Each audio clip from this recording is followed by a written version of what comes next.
Никола Груевски самиот го призна мизерно ниското ниво на плати во Македонија.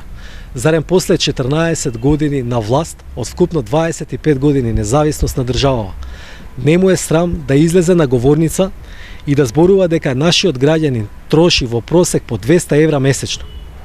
Досегашното земање од сиромашните за да се полнат джебовите на една мала група луѓе на власт мора да сопре. Главната битка на нашиот план за живот во Македонија е да растат платите.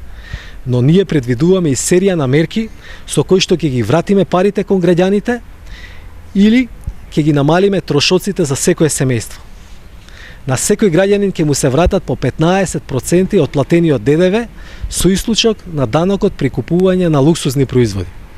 За да обезбедиме пониски сметки за струја, ја враќаме дневната ефтина тарифа на струјата и ќе има ефтина струја цел викенд. Воведуваме праведност во плаќањето на јавните давачки, како на пример за градинка. Тие што имаат помалку, плаќаат помалку. Оние со најнизок доход воопшто нема да плаќаат. Ја укинуваме радиодифузната такса и нема повеќе блокирани сметки заради неа.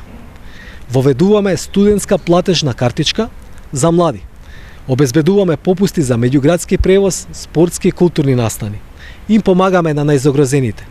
Обезбедуваме енергетски ваучери за струја и за топлување.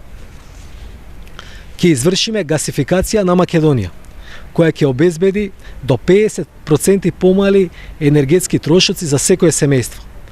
Ќе го намалиме надоместокот за извршувањето.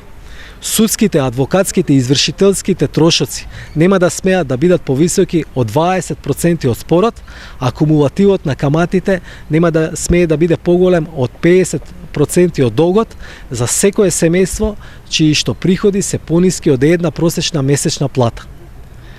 Ќе намалиме цената на зелениот картон за возилата. Ние парите ќе ги насочиме кон граѓаните. Во секој семеен буџет, на крајот од годината, ќе има уште една плата плюс.